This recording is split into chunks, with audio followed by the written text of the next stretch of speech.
Okay, so now we'll look at the third exercise from the previous lecture. So again, consider the reals in the order topology.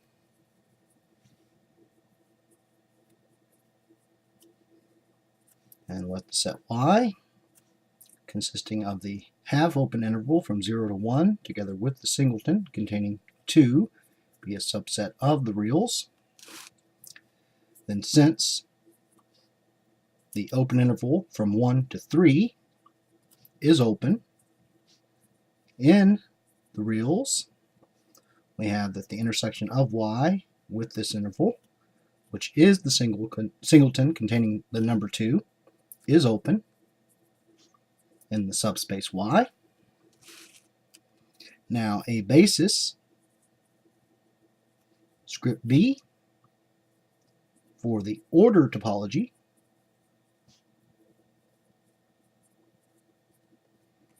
on the set Y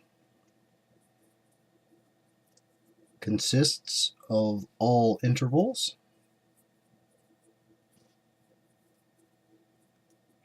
of the form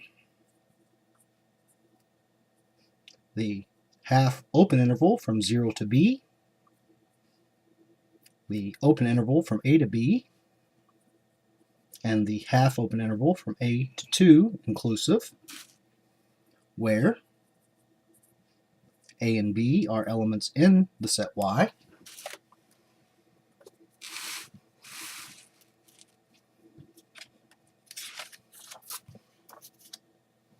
Now notice that the number 2 is not in the half open interval from 0 to B, and the number 2 is not in the open interval from A to B, since the number 2 is the greatest element of the set Y. Further, the half open interval from A to 2 inclusive is the set of all those elements Y in the set Y, such that A is greater than or equal to 0, strictly less than Y, and less than or equal to 2. And so this is the union of the open interval from A to 1, together with the singleton containing 2, where the half open interval from A to 1 contains infinitely many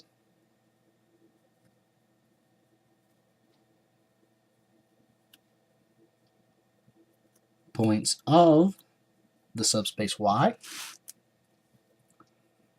So since there does not exist an element B in the basis for the order topology on the set Y, such that that basis element is contained in the singleton containing the number 2, the singleton containing the number 2 is not open in the order topology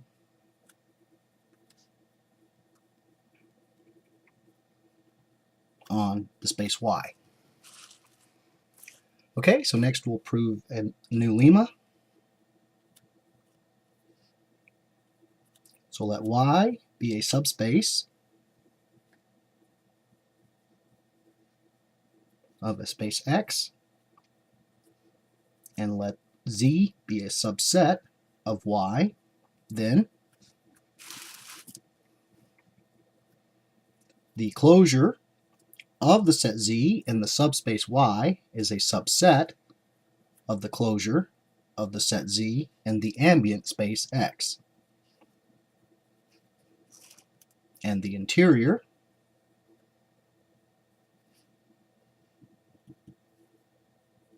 of the set Z in the ambient space X is a subset of the interior of the set Z in the subspace Y. So make sure you notice the correct order of inclusion.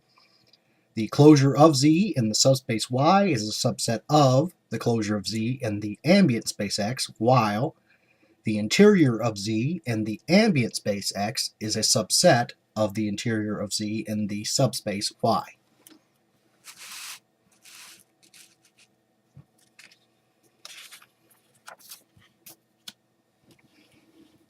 So proof, first statement, let Y be a point in the closure of Z in the subspace Y, and let U be an open neighborhood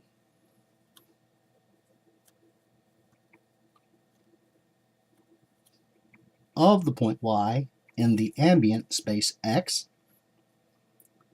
Then as the point Y is in the set U and Y is in the subspace Y, the point is in the intersection of U and Y. Further, as the set U is open in the ambient space X, the intersection of U with Y is open in the subspace Y. That is, the intersection of U with Y is an open neighborhood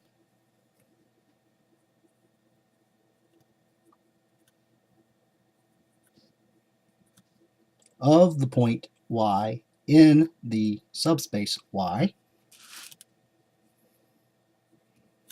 And so the intersection of the set U with Y intersected with Z is not empty, since the point Y is in the closure of the set Z in the subspace Y. Now, since the intersection of U with Y intersected with Z is the same as the intersection of the set U with the intersection of Y and Z, and this is the same as the intersection of the set U with the set Z, we have the intersection of U with Z is not empty. Now we chose the set U arbitrarily, and so for every open neighborhood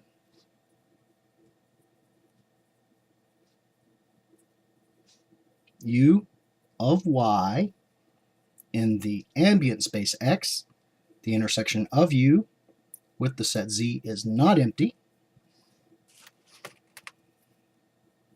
and hence the point Y is in the closure of the set Z in the ambient space X.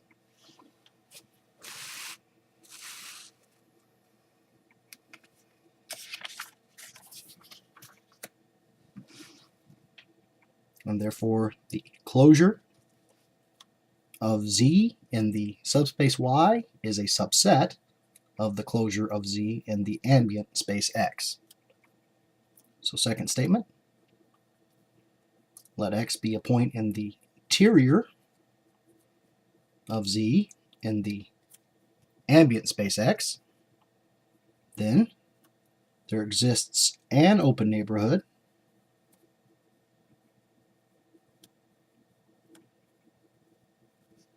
U of the point X in the ambient space X, such that the open neighborhood U is a subset of the set Z. Now, since the interior of Z in the ambient space X is a subset of Z, which in turn is a subset of the subspace Y, we have that Y, U intersected with the subspace Y is a subset of Y intersected with Z, which is the set Z. That is, U intersect Y is an open neighborhood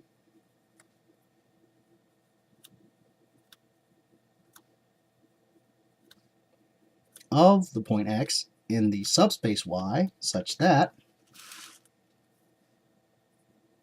this open neighborhood is contained in the set Z, and hence the point X is in the interior of the set Z in the subspace Y, and therefore the interior of Z in the ambient space X is a subset of the interior of Z in the subspace Y. Now these inclusions can be strict, so let's look at an example to demonstrate that. So let the set Y, which again is the union of the half-open interval from 0 to 1 with the singleton containing 2, be a subspace of the reals, and I'll put in parentheses with the order topology.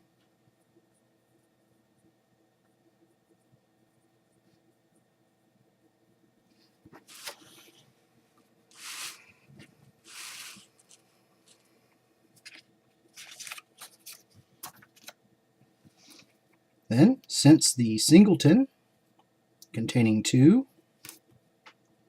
is open in the subspace Y, the complement of the singleton containing 2 in the subspace Y, which is the half-open interval from 0 to 1, is closed in the subspace Y. So the closure of the half-open interval from 0 to 1 in the subspace Y is the half-open interval from 0 to 1, while the closure of the half-open interval from 0 to 1 in the ambient space of reals is the closed interval from 0 to 1, and hence the closure of the half-open interval from 0 to 1 in the subspace Y is a proper subset of the closure of the half-open interval from 0 to 1 in the ambient space of reals. Now, the interior in the subspace Y of the singleton containing 2 is the singleton containing 2, as it is an open set in the subspace Y, while the interior of the singleton containing 2 in the ambient space of reals is the empty set, and hence the interior of the singleton containing 2 in the ambient space of reals is a proper subset of the interior of the singleton containing 2 in the subspace Y. Okay, so now we'll prove a new theorem. Let Y be a subspace of a space X, and let Z be a subset of the subspace Y. Then the set Z is open in the subspace Y if and only if Z is equal to the intersection of a set U with Y with U open in the ambient space X, and the set Z is closed in the subspace Y if and only if Z is equal to the intersection of a set C with the set Y with the set C closed in the ambient space X.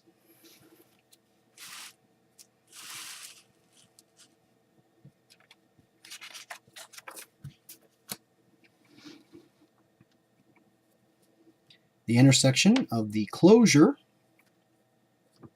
of the set Z in the ambient space X with the set Y is equal to the closure of the set Z in the subspace Y, and the interior of Z in the ambient space X intersected with the set Y is a subset of the interior of Z in the subspace Y with equality only if the interior of Z in the subspace Y is a subset of the interior of Z in the ambient space X. So proof. First statement. The first statement is trivial. This is just a restatement.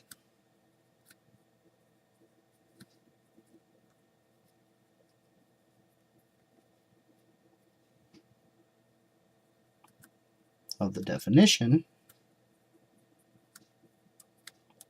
of the subspace topology.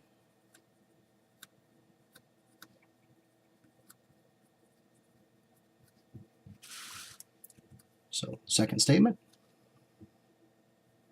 Suppose that the set Z is closed in the subspace Y, then the complement of Z in the subspace Y is open in the subspace Y. And so this complement is equal to the intersection of a set U with the set Y, with U open in the ambient space X.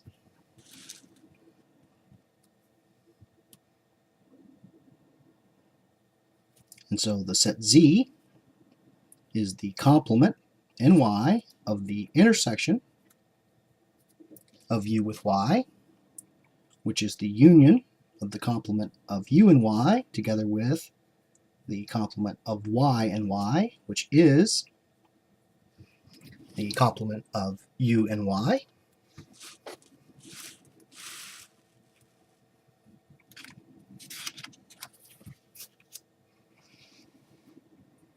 Now, since Y is a subset of the ambient space X and U is a subset of the ambient space X, we have that the complement of U and Y is the same as Y intersected with the complement of U in X, where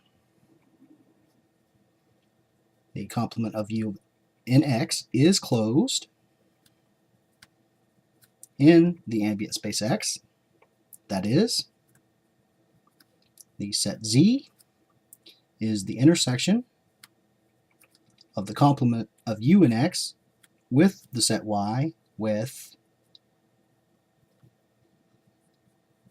the complement of U in X closed in the ambient space X. So conversely,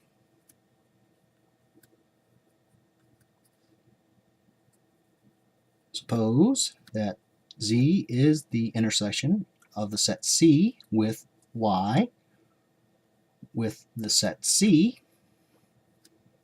closed in the ambient space X. Then the complement of Z in Y is the complement of the intersection of C and Y. And this is the union of the intersection of the complement of C in Y together with the complement of Y in Y, which is the complement of C in Y. Now, since Y is a subset of the ambient space X and C is a subset of the ambient space X, we have that the complement of C and Y is the same as Y intersected with the complement of C in the ambient space X, where this complement of C in X is open in the ambient space X.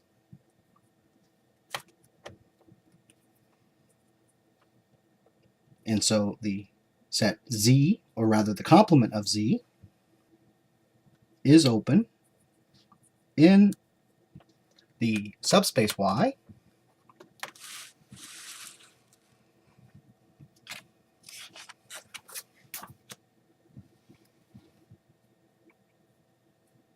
and hence the set Z itself is closed in the subspace Y.